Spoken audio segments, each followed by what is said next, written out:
Nibiru Cataclysm Imminent, claims a whistleblower astrophysicist. Well, various researchers, scientists, astrophysicists claim whatever they want. The thing is, we have to have evidence. Recently, Dr. Ronald Shimshuk provided exclusive information on the impending Nibiru crisis. Well, we refer to it Nibiru, Planet X, Planet 9, Nemesis. The ancient Greeks used to call it this planet Nemesis that would return every 3,600 years.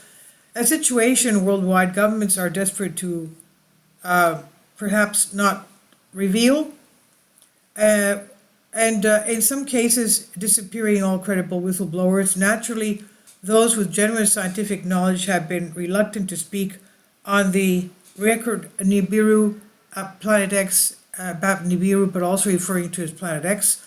Lately, however, several professional astronomers have risen from the shadows to voice their concerns regarding a planet and its potential effects on our planet Earth.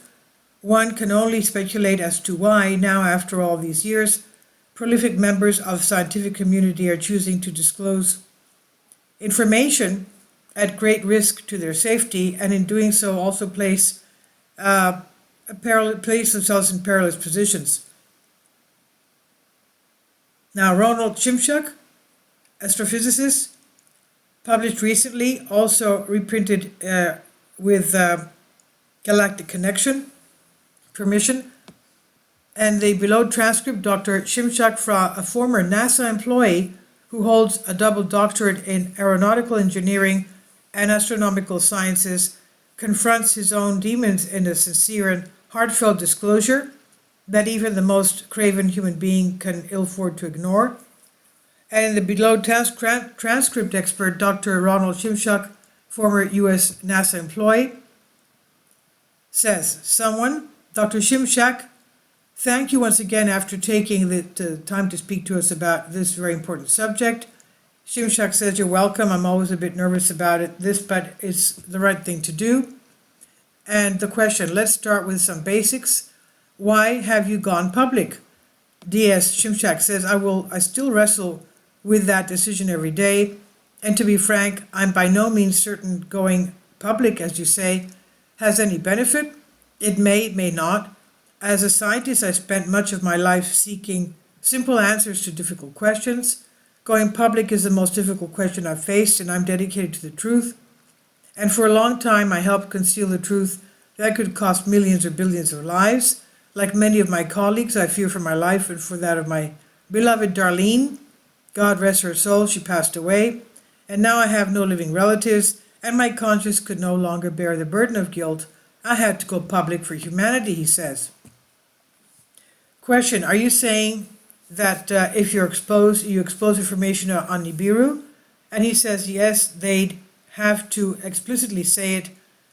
The reason is, as I believe a previous interviewee pointed out, is why people with knowledge don't make deathbed confessions, for fear some harm will come to their loved ones. There was no doubt in my mind that had I talked a year or two ago, they would have gotten to her first. So, the question, how do you explain the sudden surge of astronomers now willing to talk about Nibiru, Planet X? Many do have families, and they're jeopardizing their safety.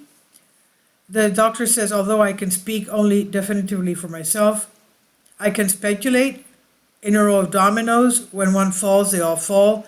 And here we have the opposite, one man standing up after another, essentially reinforcing its companion. Safety in numbers, that sort of thing. I doubt I would have come forward if others like Dr. Eugene Rix had not taken the first bold step. And more importantly, we have reached a precipice. 5, 10, 30 years ago, world governments had a safety net, the mistaken belief they could conceal the truth almost indefinitely. Well, that time has elapsed, and though they hate to admit it, I believe they realize the truth about the interloper cannot be hidden much longer. Question, that makes sense. How long has the government known about Nibiru, and have they all worked together to keep it secret? And the doctor said, first, I believe they've known since the 1950s, but I'm positive since the early 80s. And yes, major world governments, each preparing in its own way. conspired against the world population to keep the most carefully kept secret in history of so-called secrets. The big three, US, Russia, China, have been in secondary protocol for some time, meaning their underground living quarters are prepared. Secondary and provisional governments stand ready, and I could talk for hours on that alone. Perhaps we have the chance for another interview. The question goes, in our previous discussion, you said that the powers that be try to hide Nibiru from the skies. He says, I'll answer the second part of the question first. It's entirely possible that atmospheric aerosol spraying serves multiple purposes. I really don't know, but nothing surprises me anymore. I know as fact one reason to impede, obscure, and delay visibility of the Nibiru system. This I know because I saw documents on the subject, and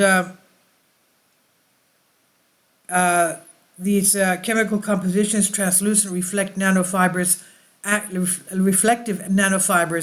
act energetically with aluminum oxide, another ingredient to create a barrier or a screen or a haze to limit visibility of both natural and artificial optics. There is marginal degradation over time, but the compound persists in the atmosphere and continues to build upon itself. And question, as simply as possible, what is Nibiru? And he says it is a generic or catch-all term for what I and others refer to as the Nibiru system, quote unquote, essentially a solar system of its own, which will intersect with ours. At its heart is a brown dwarf star approximately 1/8 the size of our sun. The brown dwarf is orbited by 7 planets or moons, some smaller than our moon, some larger than Earth. Of greater concern is the third planet of this system, several times Earth's mass, with a nickel-iron core. It's predicted that this planet will pass within 0.3 AU of Earth. Question, how far is that in layman's terms? It's about let me count this, it's about 27 million miles, or a third of the distance from the Earth to the Sun. Question, so no direct impact. We know your time is limited, so I'll finish up here. Worst and best case scenarios? And the doctor says, worst, extinction level event. Nothing on the planet will survive, not even bacteria. And best, a pole shift accompanied by rising sea levels across all major bodies of water, volcanic eruptions, tsunamis washing hundreds of miles inland, magnitude 10 earthquakes along all major fault lines, 6 to 8 in many other areas, basically all the worst parts of the Bible. Question, when will it be here? And the doctor says, views differ. Some colleagues and I agree that these events will start increasing. And question, as always, thank you for your time, Dr. Shimshak. I hope we can chat with you at least once more. He says, me too. And the comment here, the editor says, I would like to say, I'm not able to verify this or its claims, legitimacy, etc. So please keep that in mind. And this is Unbended Reality.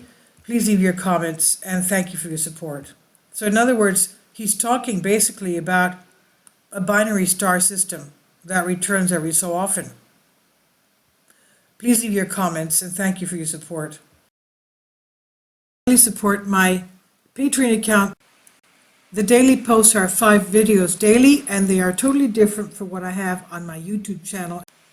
Thank you so much for your support and that you find all my content so interesting. You'll find the Patreon account details in the description box below.